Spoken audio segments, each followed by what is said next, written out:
Tugas ujian akhir semester, model kurikulum, pengembangan kurikulum satuan pendidikan oleh Abdul Hakam, dosen pengempu Dr. Syida Nurul Anwar, sarjana pendidikan, master pendidikan.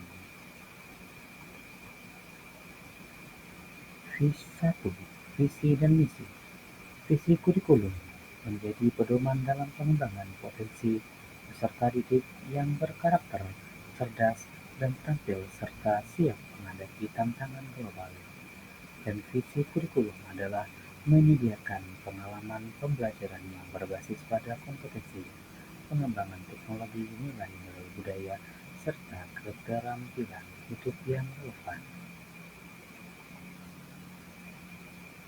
Prinsip pengembangan kurikulum. Kurikulum satuan pendidikan harus dibangun berdasarkan prinsip-prinsip berikut. Satu, relevansi, yaitu menjadi pedoman. Kurikulum harus relevan dengan tuntunan zaman, kebutuhan masyarakat, dan perkembangan ilmu pengetahuan serta teknologi.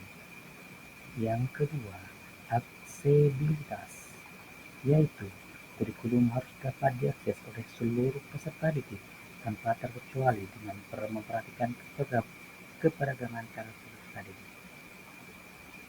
Yang ketiga, fleksibilitas, yaitu kurikulum harus memberikan ruang bagi pengembangan potensi diri peserta didik melalui pemilihan mata pelajaran sesuai ekstrakurikuler. Keterpaduan. Keterpaduan kurikulum harus menciptakan keterpaduan antara berbagai mata pelajaran dan pengalaman belajar untuk membentuk kompetensi yang utuh. Dan yang terakhir, partisipasif, yang artinya kurikulum dikembangkan dengan melibatkan berbagai pihak seperti pendidik, peserta didik, orang tua, masyarakat, dan pemerintah. Komponen kurikulum, yaitu komponen kurikulum harus terdiri dari 1. Standar kompetensi lulusan atau SKL. Yang kedua, standar isi. Yang ketiga, standar proses. Yang keempat, standar penilaian. Yang kelima, rencana pelaksanaan pembelajaran atau RPP. Dan yang terakhir, kegiatan ekstrakurikuler. Itulah beberapa komponen kurikulum.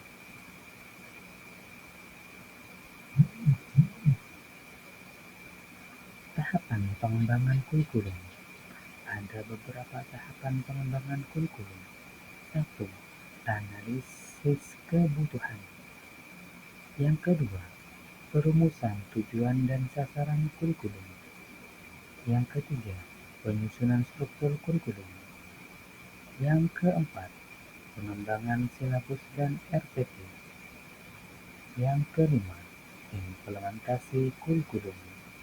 Dan yang terakhir, evaluasi dan penyempurnaan kurikulum.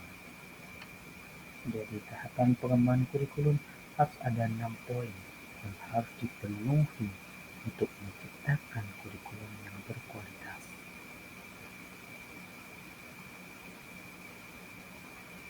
Pendekatan pembelajaran yang digunakan. 1. Pendekatan saintifik atau scientific approach, yaitu pembelajaran yang berbasis pada eksperimen, observasi, diskusi, dan pembangunan pengetahuan secara aktif. Yang kedua, pendekatan tematik integratif atau pembelajaran yang mengintegrasikan berbagai mata pelajaran ke dalam tema-tema tertentu, memberikan pengalaman belajar lebih holistik. Yang ketiga, pendekatan problem based learning atau PBL. Apakah itu? Yaitu pembelajaran berbasis masalah yang menantang peserta didik untuk berpikir kritis, kreatif, dan memecahkan masalah secara kolaboratif atau berkelompok.